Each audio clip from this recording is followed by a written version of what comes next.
안녕하세요. 정은입니다. 사람이 살아가는데 가장 필요한 세 가지를 우리가 보통 의식주라고 하죠. 이는 입을 옷과 먹을 음식, 또 편히 쉬고 잘 수 있는 집을 말하는 건데요. 아무리 시대가 바뀌어도 변하지 않는 게 있다면 바로 편안한 안식처, 내 집 마련에 대한 꿈이 아닐까 싶습니다. 특히 요즘 대부분의 사람들이 부동산 시세나 또 앞으로 전망에 대해서 많은 관심을 갖고 계시는데요. 그래서 이번 시간은 여러분의 궁금증을 함께 풀어갈 부동산 전문가 중개인 마이클 박 씨를 스튜디오에 모셔봤습니다. 안녕하세요. 네, 안녕하세요. 네, 반갑습니다. 오랜만에 뵙는 것 같아요. 네.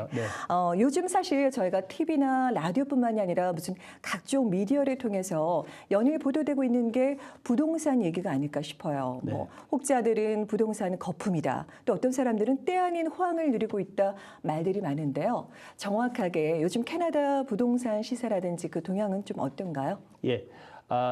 최근에 부동산 가격이 많이 올랐는데요. 굳이 최근뿐 아니라 좀 과거로 거슬러 가보면 88년도, 89년도 그때 이민 오신 분들은 다 겪었겠지만 굉장히 큰 폭락이 있었습니다. 한 35%에서 40% 캐나다 부동산이. 그러다가 95년, 6년부터 다시 오름세로 올라가서 지금까지 근 20년 동안 호황을 누려왔습니다. 중간에 한 두 번 정도는 주춤한 시기가 있었죠. 미국의 대표적으로 미국의 그 금융사태 때. 네, 맞아요. 그 외를 빼고는 굉장히 수직 상승을 했습니다. 특히 토론토와 밴쿠버 지역이 두드러졌는데 집값이 계속해서 올라가는 이유를 한번 보도록 하겠습니다. 캐나다에서. 집값이 연일 계속해서 올라가는 이유요? 예. 모든 게 그렇지만 수요와 공급이죠. 그러니까 그렇죠. 공급은 딸리는데 수요는 계속 많다. 매물이 부족하다는 얘기고, 또 하나는 계속적으로 이 저이자 모기지 시대로서 돈을 빌려서 갚는데 부담이 없다는 거고, 더 큰 이유 중에 하나가 특히 그 중국계뿐 아니라 중동계의 많은 자본들이, 외국 자본들이 캐나다에 와서 부동산에 투자하는 거. 그리고 또 특히 토론토, 광역 토론토의 특징이 하나가 뭐냐면은 다른 지역과 달리 연에 한 8만 명 정도의 유입 인구가 있습니다. 그게 이민 인구뿐만 아니라 타 지역에서 요즘 같은 경우에는 알버타가 이제 경제가 나쁘니까 또 들어오시는 그런 새로운 그 이주자들이 있고 그런 그러니까 그렇죠. 꼭 해외에서 오시는 분뿐만이 아니라 타 주에서 그렇겠네요. 그리고 이제 토론토 지역의 광역 토론토는 아시는 분 알겠지만 그 정부 정책상 그린벨트가 있습니다. 대표적인 게 오크리지 모레인이라 해서 이 킹시리 쪽으로 해서 전체적으로 이렇게 띠처럼 둘려 있는데 거기는 더 이상 그 단독 주택은 지을 수가 없고, 그러니까 주거용 주택은 지을 수가 없습니다. 그래서 그래요? 얼핏 보시기에는 캐나다가 참 넓은 땅인데 왜 이렇게 넓죠. 집값이 비싸냐, 얼마든지 지을 땅이 있지 않느냐라고 생각하실지 모르지만 중요한 이 그린벨트로 묶였기 때문에 점점 앞으로는 그 주거용 주택도 단독 주택보다는 시나 정부에서 원하는 거는 시 내부로 센트럴라이즈입니다. 그래서 단독 주택 스프롤링, 얼번 스프롤링, 그러니까 이렇게 퍼져나가는 건 원치 않고요.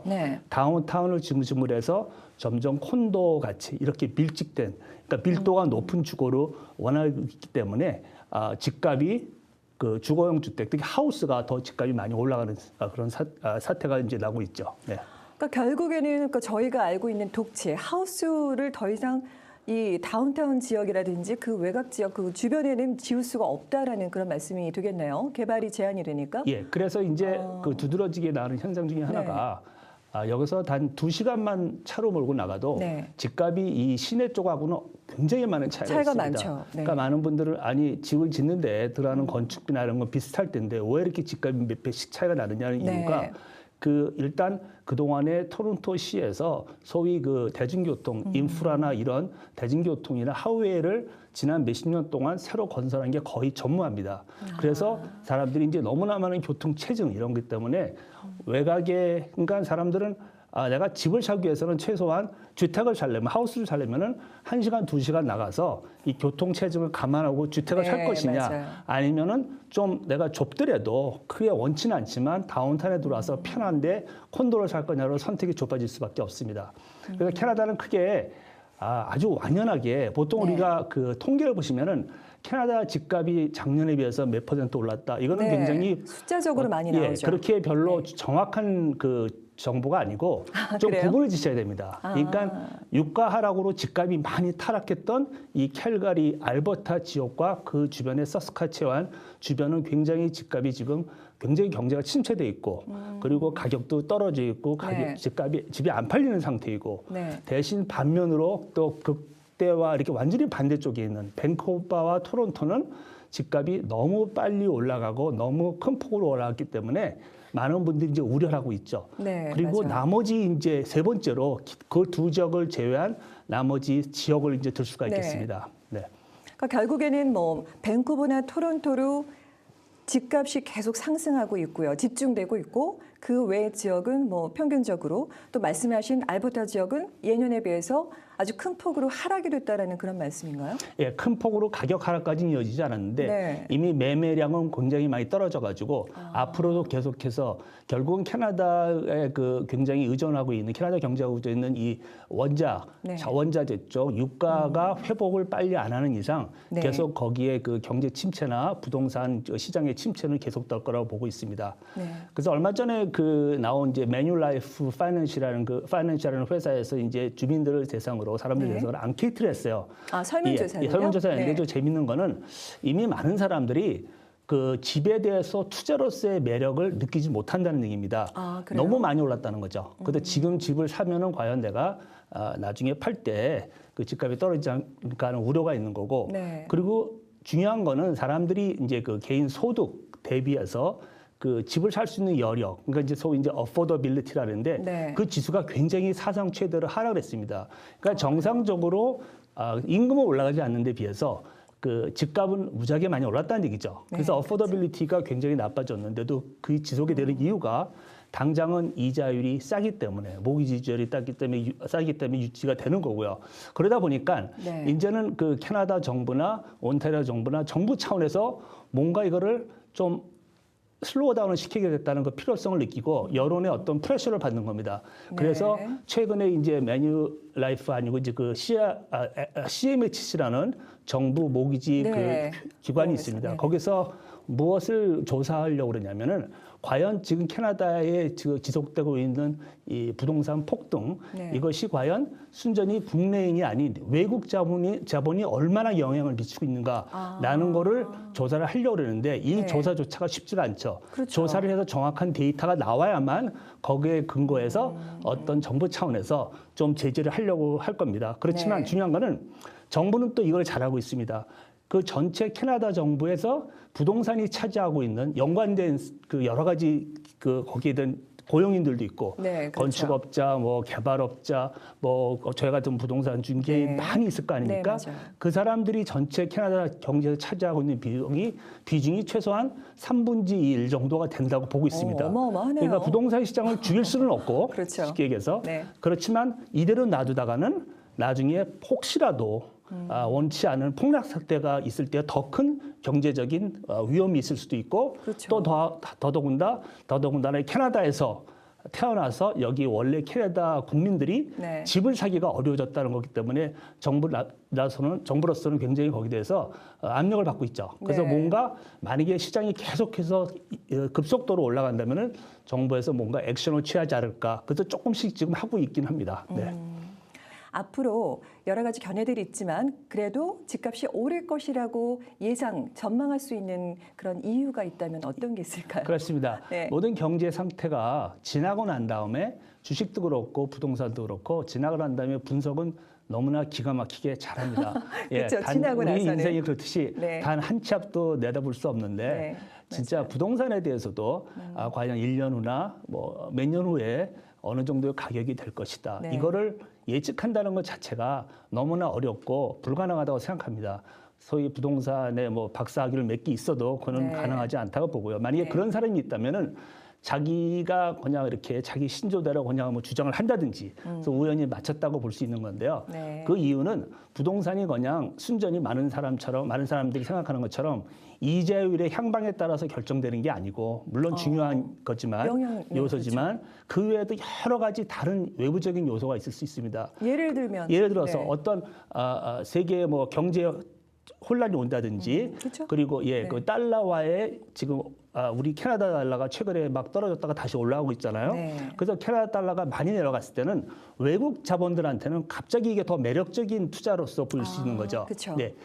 국내 자본뿐만이 아니라 미와 네. 대비 85전이었던 게 68전까지 떨어진 적이 있었죠. 맞아요. 그럼 갑자기 그 사람들은 미국 돈으로 US 달러로 집을 사는데 굉장히 바겐 세일이 되는 것처럼 보일 수도 있고 그거는 한두 가지뿐만 아니라 여러 가지도 다른 요소들이 있기 때문에 네. 부동산 시장을 정확하게 점친다는 것은 거의 불가능합니다. 지금 뭐 대부분의 사람들이 예상하듯이 앞으로도 이 저금리 시대는 지속적으로 어느 정도는 갈 것이다. 그러니까 이자율이 그렇죠. 그렇죠. 얼마 전에 미국 연방 그 중앙은행에서 발표했다시피 네. 오히려 이자율이 올라가는 게 그 속도가 좀 많이 이렇게 그렇게 많이 빠르지 않을 거다라고 네, 얘기를 둔화되고 했었고요. 있다. 네. 예, 그리고 그 동안에 또 많은 부동산을 이제 투자용으로 생각하시는 분들, 많이들 그러시죠. 주거용이 아니고 투자용으로 생각하시는 네. 분들이 다른 뭐 증권이나 주식이나 다른데 투자했다가 많이 또 손해 보시는 실패를 분들이기 보시는 때문에 분이 역시 그래도 있습니다. 부동산은 실물 경제고 내가 손으로 만질 수 있고 볼 수 있는 거기 때문에 네. 거기에 대해서 그런 불안감 때문에 부동산을 사시는 경우가 있고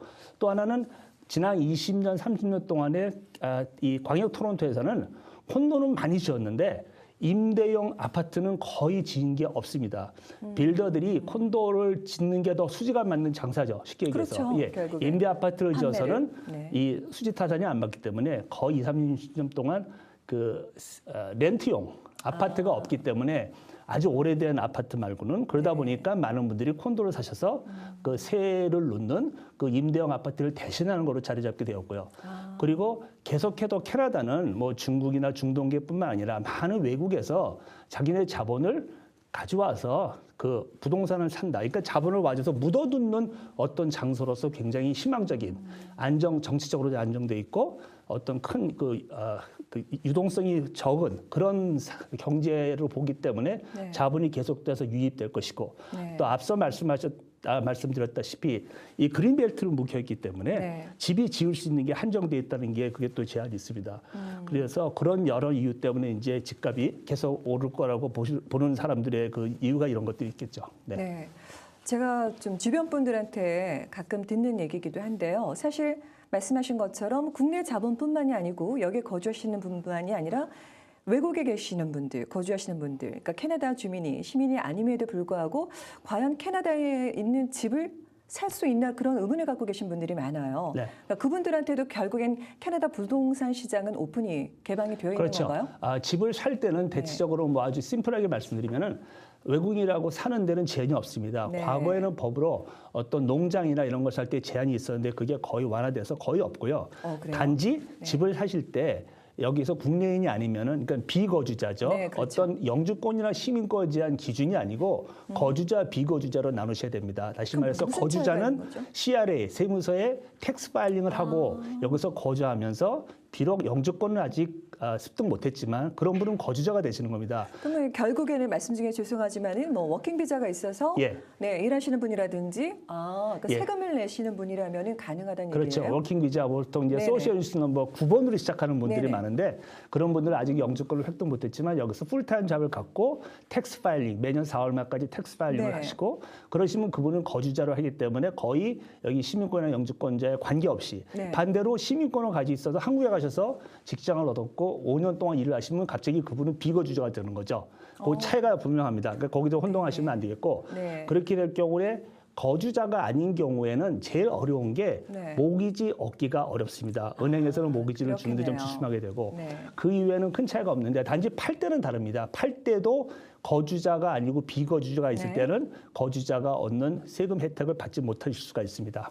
반대 의견으로 뭐 집값이 하락할지도 모르겠다라는 그런 예상을 하는 그런 견해와 그 이유가 있다면 어떤 네. 걸 들 수가 있을까요? 앞서 말씀드렸다시피 네. 지금 도저히 어떻게 보면은 보통 평균 소득을 가지고 있는 특히 더더군다나 집을 처음으로 사는 직장 생활을 처음 시작하는 first time home 바이어들이 일단 그 하우스를 살 수가 없습니다. 쉽게 얘기해서 토론토의 하우스 가격이 80만, 90만, 100만이 올라갔고요. 이제는 콘도밖에는 살 수가 없는 상황이 돼서 네. 그 집을 사는 패턴도 바뀌게 됐는데 일단 소득에 대비해서 집값이 너무 올라갔다. 거품이다. 이게 네. 정상이 아니기 때문에 과연 오래 갈 것이냐 하는 우려 때문에 떨어질 거라고 보시기도 하고 그리고 전반적으로 캐나다 경제가 이 유가 하락 때문에 굉장히 침체했고 그 새로 들어온 이 자유당도 그 굉장히 큰 액수의 그 데피시트, 그러니까 그 예산을 적자를 하면서도 일단 경제를 살리겠다는 식으로 네. 가기 때문에 이런 경제의 침체가 다시 회복되려면 언제가 될지 모르겠다는 경제 침체의 우려도 있고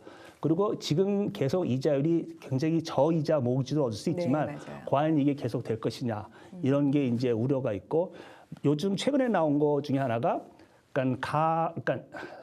내가 소비할 수 있는 그 소득이 100에 비해서 네. 빚은 165달러입니다. 다시 말해서 내가 버는 것보다 돈을 더 많이 쓴다는 거죠. 그럼 어떻게 그럼 결국에 가능하냐? 네, 그렇죠. 가능하냐면은 집값을 내가 70만 주고 샀는데 몇 년 네. 지났더니 120만 됐다는 거죠. 네. 그럼 내 자산은 페이퍼상 50만 비로 올라왔기 때문에 네. 집에 잡히고 마이너스 통장, 소위 라인 오브 크레딧 써서 계속 쓰고 네네. 또 집을 레노베이션하고 그 돈 갖고 차도 사고 휴가도 가고 그러다 보니까 사람들의 씀씀이 있는데 과연 조금 전에 우려했다시피 만약에 그게 스탑이 될 경우에는 네. 어떻게 영향을 미칠 것이냐 이게 더 우려라고 볼 수 있겠습니다. 그래서 만약에 그렇게 되면 모기지 상환을 하는데 네. 이제 능력이 한계를 느끼게 돼서 그게 이제 그렇게 되면 집을 내놓게 되고 네. 그러면 집이 많이 공급이 되면은 당연히 집값이 떨어지는 거로 이어지지 않을까라는 우려를 하시게 될 수밖에 없겠죠. 말씀을 들으니까 이해가 쏙쏙 되네요. 실예를 들어주시니까. 그러면 결국에는 집값이 오른다 아니면 또 내린다라는 거는 뭐 지금 말씀하신 것처럼 단지 언론에 보도되는 내용 말고도 앞으로 어떻게 변화가 되는지 좀 주변 상황이라는 거를 좀 아무래도 이렇게 주시를 좀 해야 될 것 같고요. 그리고 제일 중요한 거는 뭐 뭐니 해도 본인이 얼마만큼 대비가 되어 있느냐 그게 가장 중요하겠네요. 예, 맞습니다. 어느 순간부터 캐나다 집을 사는 게 자기의 주거용이 목적이 과거에는 다 그렇게 생각했는데 네. 집값이 다른 어떤 투자보다도 굉장히 많이 올랐기 때문에 그렇죠. 투자에 더 중심을 두고 투자성만 보시고 하시다 보니까 이게 어떻게 보면 좀 역할이 바뀐 건데 잘 생각하셔야겠죠. 과연 그게 투자성이 계속 있는 건지는 중요한 거는 본인이 계속해서 집을 유지하면서 수리도 하고 보수비도 들어가는데 모기지를 상환할 수 있는 능력이 되는지를 보셔야 되겠고요. 네. 그리고 물론 이제 그래서 지금 제가 이제 그럼 집을 사는 사람한테 지금 사지 말아야 되려고 그쵸. 얘기를 해야 되냐 그건 아닌데 네. 그분의 상황을 봐서 자기가 그 감당할 수 있는 정도 네. 두 사람이 부부가 소득이 있다면 만약에 한 사람이 뭐 임신을 해서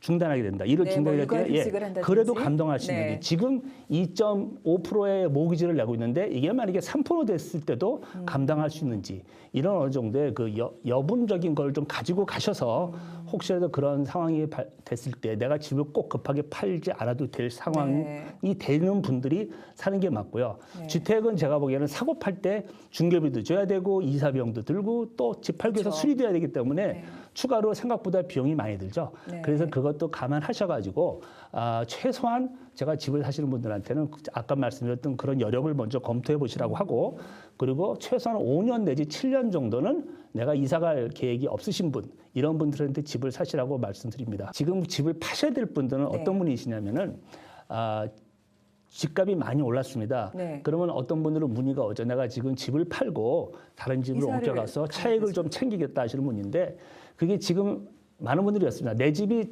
갑자기 뭐 80만짜리가 120만 됐는데 이사갈 집을 가보니까 그 집도 역시 많이 올랐더라고요. 네. 그러니까 과연 내가 이사를 하면서까지 이걸 해야 되느냐 해서 네, 도로 맞아요. 주저앉는 분이 많거든요. 네. 그런 것 때문에 오히려 리스팅이 안 나오는 이유도 하나입니다. 그래서 오히려 이제는 집을 소위 이제 다운사이징 하시는 분들 있죠. 네. 4베드룸에 3,500스퀘어 집을 사시는데 이제 애들이 다 나가고 이제는 부부가 콘도로 들어가도 되겠다. 그래서 소위 120만 불짜리 집을 팔고 뭐 콘도나 타운홈에 뭐 60만에서 80, 70만 정도로 가시는 분들은 지금이 제가 보기에는 아주 적시라고 생각합니다. 그렇다고 제가 뭐 정확하게 알아서 지금이 최고점의 집값이라고 얘기는 할 수 없지만 네. 이제 아주 그래도 지난 20년 동안에 비해서 최고의 가격입니다. 분명한 거는. 그래요? 예. 네. 그렇기 때문에 더 올라갈 수도 있겠죠. 물론 모든 건 시간과의 싸움이지만 그렇지만 지금이 적시라고 보고 있고요. 그런 분들한테는 지금이 팔고 가시는 것도 아주 또 심각하게 한번 고려를 해보실 시기가 아닌가 네. 그런 생각이 듭니다. 아무래도 이제 뭐 현장에서 직접 발로 뛰시는 중개인이시기 때문에 체감하는 게 더 빠를 거라는 생각이 들어요. 말씀하신 것처럼 은퇴를 하셨다거나 내지는 뭐 앞으로의 특별한 수입이 없지만 지금 뭐 자제분들이 다 이제 곁을 떠나서 두 분만 계시거나 혼자 계신 분들은 지금이 집을 팔고 말 그대로 사이즈를 줄여서 이사를 하기 좋은 가장 좋은 적기라는 말씀이시죠? 그렇죠. 약간의 차익을 보고 옮기시는 건 아닌 것 같고요. 아, 그래요? 그 알겠습니다. 상황이 그러신 분의 한에서는 네. 지금이 아주 적기가 아닌가라는 생각이 듭니다. 네. 근데 말씀 중에 가장 이제 궁금한 게 그러면 옮기는 건 옮기는 건데 집도 사실 여러 가지 형태가 있잖아요. 다운사이징 하는데 콘도로 가야 될지 뭐 콘도, 세미 디태치 아니면은 뭐 작은 사이즈 시외로 나가야 될지 어디로 되게 많은 게 고민이 되거든요. 사실은 집을 네. 사는 것 자체가 고민이기는 하지만 그러면 이제 그런 분들한테 좀 해주실 말씀이 있다면 네. 많은 분들이 요즘은 네. 본인 집값이 많이 올라가지고 요즘은 집을 팔려고 내놓으면은 네. 다 그런 건 아니지만 지역에 따라서 집을 내놓는 그날 팔립니다. 그래요? 아니면 한 일주일이나 열흘 정도 전략적으로 네. 집을 보여주고 오퍼는 어느 날 몇 시에 받는다고 정해놓고 그렇게 하면은 그 정해진 날 전에도 오퍼가 들어와서 팔기도 하고요. 자기가 예상했던 금액보다도 높은 가격에 팔리기 때문에 물론 그러기 위해서는 네. 집값을 시세보다는 조금 대폭 싸게 내놓고 많은 사람이 비딩을 유도하는 거죠. 그렇게 해서 거의 요즘은 뭐 좀 인기 있는 지역은 집의 거의 8, 90%는 그런 식으로 나오고 있습니다. 그러니까 중개인은 굉장히 일하기가 힘듭니다. 암만 바이어가 있어서 집을 살기가 네, 어렵습니다. 그렇겠네요. 그러니까 네. 요즘은 얼마의 집값을 시세를 정하는 것조차도 상당히 무의미하겠네요. 무의미해졌습니다. 그렇지만 과연 이제 이게 지금 이런 게 최극에 다른 것 같은데 뭐 더 갈 수도 있겠죠. 아무도 모릅니다. 그렇지만 집을 이제 다운사이징 하시는 분들 그런 분들한테는 지금이 그래도 그중 좋은 시기가 아닌가라는 생각이 드네요. 네. 너무 말씀 감사합니다. 얘기를 계속 듣다 보면 사실 뭐 여쭤볼 것도 너무 많고요. 들을 말씀도 많지만 그러면 다음 시간에는 이제 제가 계속 궁금하다라고 해서 얘기를 여쭤보기도 하는데요. 과연 집을 살 때 지금 사실은 뭐 집을 구매하시기 위해서 준비하시는 분들이 많으실 거예요. 근데 그분들 중에 콘도를 사야 되는지 아니면은 내가 하우스를 살 형편이 되는지 그러면 또 어떤 점을 주의해야 되는지를 좀 같이 말씀을 나눠보도록 하겠습니다. 네, 네. 오늘 말씀 너무 감사합니다. 네, 감사합니다. 네. 집은 삶이라고 합니다. 그 사람의 인생이고 행복한 셈인데요. 누구나 자기 나름의 꿈꾸는 집을 마음에 그리고 또 열심히 살다 보면 어느새 자신의 삶도 좋아지고 꿈도 이루게 될 겁니다. 매일매일 새로운 꿈을 꾸는 여러분이 되시기 바라며 저는 다음 시간에 다시 뵙겠습니다. 여러분 고맙습니다. 본 프로그램은 메이크업 협찬 미라전, 헤어 협찬 김은한 헤어살롱 제공입니다.